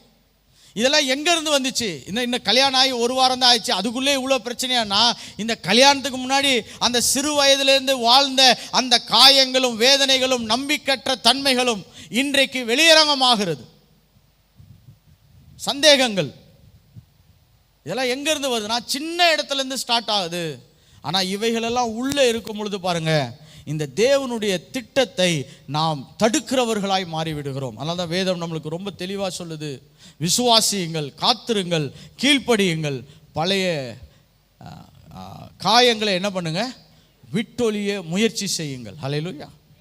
நீங்கள் ஒவ்வொரு நாளும் பாருங்கள், உங்கள் ஜெபத்தில் கர்த்தாவே எனக்குள்ளே இருக்கிற காயங்களெல்லாம் ஆற்றுங்க, நான் இதை சரி பண்ணணும் நீங்கள் ஜெபம் பண்ண ஆரம்பித்து பாருங்களேன், பல காரியங்களை தேவன் உங்கள் சார்பாக மாற்றி அமைப்பார். பல காரியங்களை சார்பாக மாற்றி அடைப்பார். ஹல்லேலூயா. தேவன் ஈடுகட்டும் பொழுது என்ன நடக்கும் என்பதை சற்று நான் சொல்ல விரும்புகிறேன். முதலாவது, ஒரு வழிந்தோடுகிற அபிஷேகத்தை பார்ப்பீர்கள். You will see the overflowing blessing. சங்கீதம் 23:5 சொல்லுகிறது, என் பாத்திரம் என்ன பண்ணும்? நிரம்பி வழியும். இடங்கொள்ளாத ஒரு ஒரு ஒரு ஒரு அதிசயமான நிகழ்வுகளை பார்ப்பீர்கள். சந்தோஷத்தின் மேல சந்தோஷம், மகிழ்ச்சியின் மேல மகிழ்ச்சி, வெற்றியின் மேல வெற்றி. Hallelujah. It's a divine compensation. இது தேவன் நமக்கு பூமியிலே தரக்கூடிய ஒரு அற்புதமான திட்டம். ஏன்னா தேவன் இழப்புகளை என்ன பண்றாரு? ஈடுகட்டுகிறவராக இருக்கிறார். ஏசாயா 61:7 வாசிக்கலாம். இங்கே தான் பாருங்க, the divine justice system of God get activated. எப்பெல்லாம் நீங்க தேவன் தன்னுடைய இழப்புகளை ஈடுகட்ட ஆரம்பிக்கிறாரோ, அதுக்கு நம்ம கரெக்டாக ஒத்துழைக்கிறோமோ, அன்றைக்கு நடக்கக்கூடிய சில நிகழ்வுகளை சொல்லி நான் உங்களுக்காக ஜெபிக்க விரும்புகிறேன். ஏசாயா 61:7, உங்கள் வெட்கத்துக்கு பதிலாக இரட்டத்தனையாய் பலன் வரும். இரட்டத்தனையாய் பலன் தருவேன். உங்க வெட்கப்பட்டி அந்த அளவுக்கு தரேன்னு சொல்லல. கர்த்தர் எப்பயுமே மிஞ்சிதான் வேலை செய்வார். எல்லாரும் சொல்லுங்க, கர்த்தர் எப்படி வேலை செய்வார்? மிஞ்சிதான் வேலை செய்வார். அதனால தான் அவர் தேவன். ஹல்லேலூயா. நீங்க விரும்புவதற்கும் வேண்டுவதற்கும் நினைப்பதற்கும் இன்னும் அதிகமாய். எத்தனை பேர் நம்புறீங்க? இந்த பாட்டை பாடினா மட்டும் போதாது, அது ஆழமா விசுவாசிக்கணும். இன்னும் அதிகமாய். ஹல்லேலூயா. அவர் சொல்றார் பாருங்க, இரட்டத்தனையாய் பலன் வரும். லட்சைக்கு பதிலாக தங்கள் பக்கத்தில் தங்கள் பாகத்தில் சந்தோஷப்படுவார்கள். தங்கள் பாகத்தில் சந்தோஷப்படுவார்கள். ஆமென். இது நிமித்தமாக தங்கள் தேசத்தில் இரட்டிப்பான சுதந்திரம் அடைவார்கள். இரட்டிப்பான சுதந்திரம் அடைவார்கள். நித்திய மகிழ்ச்சி அவர்களுக்கு உண்டாகும். நித்திய மகிழ்ச்சி அவர்களுக்கு உண்டாகும். எது உண்டாகும்னா, ஒரு இட்டர்னல் ப்ராசஸ் ஒன்று ஸ்டார்ட் ஆயிடும். பாருங்க, பல துக்கங்களை தேவன் இந்த செப்டம்பர் மாதத்தோடு முடிப்பாராக. Let God finish many justice problems. அநேக நீதியினால் நடக்க வேண்டிய அநேக நன்மைகள் உங்களுக்கு தடைப்பட்டிருக்கிறதா, கர்த்தர் அதை முடிக்க வல்லமை உள்ளவராய் இருக்கிறார். இழப்புகளை ஈடுகட்டுகிற தேவன். ஹல்லேலூயா. A overflow blessing. இன்னொன்று 2 சாமுவேல் 9:7 மெஷிபோசேத்தை குறித்து பேசப்படுகிறது. கர்த்தர் இழப்புகளை ஈடுகட்டும் பொழுது பாருங்க, அவங்களுடைய லைஃப் எல்லாம் தேவன் ஒரு உன்னத ஸ்தானத்திலே வைக்கிறார். அருமையான வசனம் வாசிக்கலாம் பாருங்க. தாவீது மெஷிபோசேத்தை பார்த்து என்ன சொல்லுகிறார்? நீ பயப்படாதே, உன் தகப்பனாகிய யோனத்தான் நிமித்தம் நான் நிச்சயமாய் உனக்கு தயை செய்து உன் தகப்பனாகிய சவுலின் நிலங்களை எல்லாம் உனக்கு திரும்ப கொடுப்பேன். A complete restoration. பாருங்க, இந்த மெஷிபோசேத்லாம் போய் இப்ப ராஜா கிட்ட சண்டை போட்டு ஒன்னும் வாங்க முடியாது. ஆனா தாவீதே இறங்கி வந்து சொல்றா, சவுலின் நிலங்களை எல்லாம் நான் என்ன பண்றேன்? உனக்கு தருவேன். Things that cannot be received will be received in your life. நீங்கள் பெற முடியாதவைகளை நீங்கள் பெறுகிற காலங்கள் வந்து விட்டது. எத்தனை பேர் நம்புறீங்க? பதர், இந்த சொத்தெல்லாம் வராது பதர், இந்த வீடுலாம் வராது பதர், இந்த குடும்பம்லாம் ஒன்று சேராது பதர். நான் சொல்கிறேன், நாம் இவைகளை மிஞ்சி விசுவாசிக்க அழைக்கப்பட்டிருக்கிறோம். இன்னைக்கு உங்கள் விசுவாசத்தையும் என் விசுவாசத்தையும் கர்த்தர் சவால் விட்டு பேசிக்கொண்டிருக்கிறார். இழப்புகளை ஈடுகட்டுகிற தேவன். அந்த மெஷிபோசேத் அவனால் நடக்க கூட முடியாதுங்க. இவன் போய் ஒரு யுத்தத்துக்கு எப்படி ஆயத்தப்படுத்தி, ராஜா, அதுவும் ஒரு உச்சத்தில் இருக்கிற ராஜா, அவருக்கு விரோதமாய் அவனால என்ன செய்ய முடியும்? ஆனா கர்த்தர் ராஜாவை கொண்டு பேசுகிறார். உன் சவுலின் நிலங்களை எல்லாம் நான் என்ன பண்ண? உனக்கு திரும்ப கொடுப்பேன். இதா ரெஸ்டோரேஷன். நம்முடைய இழப்புகளை எல்லாம் ஈடுகட்டுகிறார். கடைசியாக இந்த இழப்புகளை ஈடுகட்டும் பொழுது நமக்கு ஒரு உன்னத பலன் கிடைக்கிறது. we lost some of the strength in our life. பாருங்க, முன்னமாடி நம்மளால தேவனை ஆடி பாடி ஆராதிக்க முடியல, தேவனுக்கு விறுவிறுப்பா ஓடி போய் ஊழியம் செய்ய முடியல. எல்லாமே அந்த இழப்புகள் நம்முடைய லைஃப்ல காயமா இருக்கலாம். முன்னாடி மாதிரி ஜெபிக்க முடியல, முன்னாடி மாதிரி பாட்டு பாட முடியல, முன்னாடி மாதிரி நான் கர்த்தருக்காக ஓட முடியல பிரதர். இன்னைக்கு தேவன் சொல்றாரு, உன்னுடைய இழப்புகளை ஈடுகட்டும் பொழுது, ஏசாயா 40:31 சொல்லுகிறது, கர்த்தருக்கு காத்திருக்கிறவர்கள் புது பலன் அடைந்து, a new strength. உங்கள் சவால்களை சந்திக்கக்கூடிய ஒரு பலனை கர்த்தர் கொடுப்பாராக. உங்கள் எதிரிகளை சந்தித்து அவர்களை நிர்மூலமாக்க ஒரு பலன் உண்டாக்கப்படுவதாக. நீங்க சில எதிரிகள் எல்லாம் பார்த்து நம்ம ரொம்ப அங்கலாய்த்து போயிருக்கிறோம். இவன் வந்தானே என்ன ஆகும், இவன் ஏதாவது செய்தானா என்ன ஆகும்? நான் கர்த்தர் சொல்றாரு, உனக்கு இருக்கிற பலனை நீ இழந்து விட்டாய், அதை நான் மறுபடியும் என்ன பண்ண முடியும்? அதை ஈடுகட்ட முடியும். அந்த வசனத்தை மட்டும் வாசிக்கலாமா? கர்த்தருக்கு காத்திருக்கிறவர்களோ, கர்த்தருக்கு காத்திருக்கிறவர்களோ புது பலன் அடைந்து, புது பலன் அடைந்து. எல்லாரும் சொல்லுங்க, புது பலன். எல்லாம் வலது கருத்தை வைத்து சொல்லலாம். என்ன பலன்? புது பலன். இதுவரைக்கும் செய்ய முடியாதவைகளை செய்யக்கூடிய ஒரு பலன். Something that God can supernaturally impart in our life. இதுவரைக்கும் தேவனால் உங்களுக்கு பகிர்ந்தளிக்கப்பட முடியாத ஒரு ஆற்றலையும் ஒரு சக்தியையும் ஒரு பெரிய தெய்வீக திறமைகளையும் தேவன் உங்களுக்குள்ளாய் செலுத்த முடியும். புது பலன். தேவன் இழப்புகளை ஈடுகட்டும் பொழுது வெறும் ஆசீர்வாதங்களையும் இழந்த நன்மைகளை மட்டுமல்ல, ஒரு புதிய பலனினாலே நிரப்ப விரும்புகிறோம். நாம் அப்படியே எழுந்து நிற்போம். ஒரு சில நிமிடங்கள் நாம் அப்படியே தேவனை ஆராதிக்க போகிறோம். Very few minutes that we are going to pray. ஒரு புதிய பலனினாலே என்னை நிரப்புங்கப்பா, ஒரு புதிய பலனினாலே என்னை நிரப்புங்க. எத்தனை பேர் விசுவாசிக்க போறீங்க? அந்த ஆவியானவர் வரும் பொழுது ஒரு புது பலன் அடைந்து நீங்கள் கழுகுகளை போல எழும்பி. கழுகு எதற்கு அடையாளம்னா வேகத்துக்கு அடையாளம். நீங்க வேகமாய் அதை செய்யக்கூடியவர்களாய் மாறுவீர்கள். The eagle is represented as shift, fast travel பண்ணும். இன்னைக்கு தேவன் அப்படிப்பட்ட ஒரு பலனை இங்க இருக்கிற ஒவ்வொருவர் மீதும் ஊற்றுவாராக. இந்த ஆராதனையில கலந்து கொண்டவர்கள் மேல் ஊற்றுவாராக. இந்த வார்த்தையை கேட்டுக்கொண்டிருக்கிற ஒவ்வொருவர் மேலும் தேவன் ஊற்றுவாராக. அப்படியே இரண்டு கரங்களை உயர்த்தி தேவனுக்கு நன்றி செலுத்துவோம். பாருங்க, இழப்புகளை ஈடுகட்டுகிற தேவனே, உமக்கு ஸ்தோத்திரம், உமக்கு ஸ்தோத்திரம், உமக்கு ஸ்தோத்திரம். Oh thank you Father, thank you Jesus. ஓ ரிகாலா ஷெதிரே கிரபா கபாலபு ரேமா கபூலபு சதாரா. ஒரு 2-3 நிமிஷம் நல்ல எல்லாம் டங்ஸ்ல பேசுங்க. நம்ம செய்தியை கேட்கிறவர்களாய் மட்டுமல்ல, அதை உட்கொள்ளுகிறவர்களா, அதை கிரகித்துக் கொள்ளுகிறவர்களா, அதனை ஜீரணித்துக் கொள்ளுகிறவர்களா. அதுக்கு தான் நம்ம அபிஷேகத்துல நிறைஞ்சு ஜெபிக்கிறோம். 2-3 நிமிஷம் நம்ம ஜெபிக்க போகிறோம். ரிபாலா ஷிகபா தெரே கபாலபு. கர்த்தாவே, சில இழப்புகள் எங்களுக்கு பெரிய பெரிய காயங்களை ஏற்படுத்தி இருக்குதப்பா. என் வாழ்க்கையில இப்படி நடந்துருச்சு, என்னுடைய தொழிலில் இப்படி நடந்துருச்சு, என்னுடைய சரீரத்தில் இப்படி ஒரு இழப்பு வந்துருச்சு என்ற பல கேள்விகளை கர்த்தர் இன்றைக்கு கர்த்தாவே அந்த கேள்விகளுக்கெல்லாம் ஒரு பதிலாய் மாறப்போகிறீரே. ஓ மகாலா போ ஷெதிரி கபாலா போ ஓ ரிகாலா ஷெதராபா கபாலபா. கொஞ்ச நேரம் ஆவியின் பலனுக்காய் ஜெபியுங்க. கர்த்தாவே, இதெல்லாம் நாங்கள் இயற்கையாக செய்ய முடியாதப்பா. ஒரு உன்னத பலன் எங்களை நிரப்புவதாக, ஒரு உன்னத பலன் எங்களை நிரப்புவதாக. ஓ ஆவியானோட பலனை கேட்போம் பாருங்க. Let's receive the power of the Holy Spirit. ஓ லிமாகபோ ஷெதிரி கபாலபோ. கொஞ்ச நேரம் நல்ல ஆவியில ஜெபித்து, கர்த்தாவே, இந்த செய்திகள் எங்களுக்காகவும் எங்கள் பிள்ளைகளுக்காகவும் எங்கள் சந்ததிகளுக்காகவும் இது தங்கும்படியாய் ஜெபிக்கிறோம். இந்த வார்த்தைகள் எங்களுக்குள்ளாய் 30, 60, 100 பலன் தருவதாக.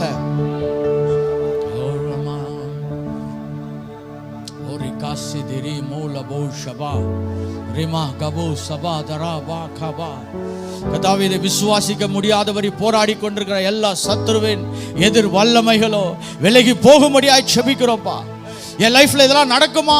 நடக்கிறதுக்கு வாய்ப்பே இல்லை. நான் பல தோல்விகள், பல ஆண்டுகள் சந்தித்திருக்கிறேன் என்ற அந்த கர்த்தாவே வலு சர்ப்பத்தின் நிலைகள் எல்லாம் மாறி போக முடியாது ஜெபிக்கிறோம். பலவான் முந்தி கட்டப்படுவானாக. A strong man be bounded in the name of Jesus. இந்த குடும்பங்கள் மேலும், சந்ததிகள் மேலும், பிள்ளைகள் மேலும், அவங்க கையிட்டு செய்கிற ஆசீர்வாதமான தொழில்கள் மேலும், வீடுகள் மேலும், நிலங்கள் மேலும் தங்கி இருக்கக்கூடிய பலவான் கட்டப்பட்டு போவானாக. It will be toppled in the name of Jesus. Oh ragasi dere namo kabala bushaba. அதான் சபையினுடைய அதிகாரம். அது ஏதோ செய்தியை கேட்பது மட்டுமல்ல, அதை நிஜப்படுத்துகிறதுதான் சபையினுடைய வேலை. அதை கொண்டு வந்து செயல்படுத்துவது. கர்த்தாவே, இந்த வார்த்தைகளுக்காக, இந்த ஜெப நேரத்துக்காக நன்றி செலுத்துகிறோம்ப்பா. நீங்கள் பேசின ஒவ்வொரு வார்த்தைகளையும் கர்த்தாவே நாங்கள் அனுபவிக்க கிருபை செய்வீராக. அது எங்கள் கண் காண கிருபை செய்வீராக. எங்கள் சந்ததிகள் பார்க்க உதவி செய்வீராக. அவை நாங்கள் உமக்கு உண்மையும் உத்தவமாக மன ரம்மியமாய் உம்மை பிடித்து கொண்டு இருக்க கர்த்தர் எங்களுக்கு இம்மட்டும் உதவி செய்து இன்னும் பெரிய உதவிகளை செய்து உம்முடைய மகிமையை காண காத்திருக்க பலப்படுத்துவீராக. இயேசுவின் மூலம் ஜெபிக்கிறோம் நல்ல பிதாவே. ஆமென். God bless you.